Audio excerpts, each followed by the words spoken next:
अभिवादन स्वीकार कीजिए सुचित कुमार मिश्रा का। हमारा यूट्यूब चैनल शिक्षक संवाद सहयोग विचार में आपका स्वागत है।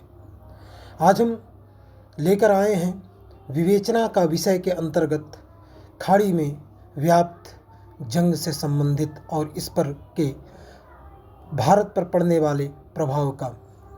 साथियों, जैसा कि आप लोग जानते हैं कि विगत कुछ दिनों से अमेरिका, इजराइल और ईरान के बीच में घमासान युद्ध छिड़ा हुआ है। यह युद्ध अमेरिका, इजराइल और ईरान के बीच न रह करके पूरे संपूर्ण खाड़ी देशों में फैल चुका है। परंतु युद्ध खाड़ी देश में भले ही फैला है, परंतु इसका असर संपूर्ण विश्व पर पड़ने जा रहा है और विशेषकर भारत पर पड़ने जा रहा है। भारत पर क्या पड़ने जा रहा है उसकी हम विवेचना करेंगे। क्योंकि हम लोग सभी जानते हैं कि हमारे जो ईंधन की जो मूल आपूर्ति है पेट्रोलियम का, उसका करीब 80% हम बाहर से आयात करते हैं, यानी मंगवाते हैं, और 20% जो हमारा है वो भारत में ही उपलब्ध है। यदि यह युद्ध, खाड़ी देशों का युद्ध लंबे समय तक खींचा, तब भारत और संपूर्ण भारतीय उपमहाद्वीप में इसका असर पड़ेगा पेट्रोलियम से संबंधित।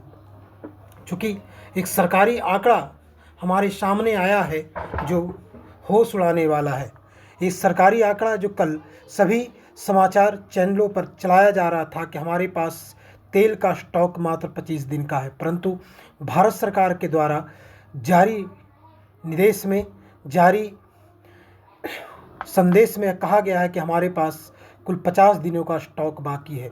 यदि यह खाड़ी देशों का युद्ध लंबे समय तक खींचता है, तब हमारे देश के ऊपर पेट्रोलियम का एक संकट खड़ा होगा। परंतु इसमें घबराने की बात नहीं है।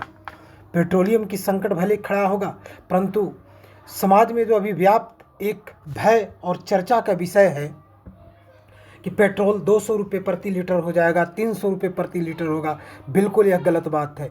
पेट्रोलियम का रेट नहीं बढ़ने जा रहा है। इसके लिए भारत सरकार ने वैकल्पिक व्यवस्था कर ली है। यह व्यवस्था है रूस के साथ संबंध, रूस से निर्यात करने की व्यवस्था।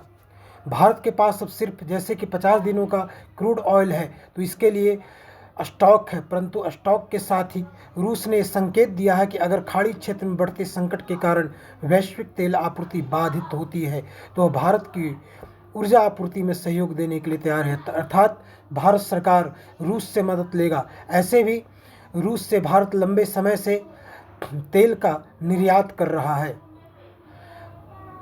तो रूस हमारा एक सच्चा साथी भी रहा है और भारत की ज़रूरतों का समय समय पर पूरा भी किया है। तो हम लोगों को निश्चिंत और बेफिक्र रहने की आवश्यकता है, क्योंकि भले जंग लंबा खींच जाए, परंतु पेट्रोलियम की कमी हमारे देश में बिल्कुल नहीं होने जा रही है। इसके लिए हमारा सच्चा साथी रूस हमारे साथ खड़ा है। धन्यवाद।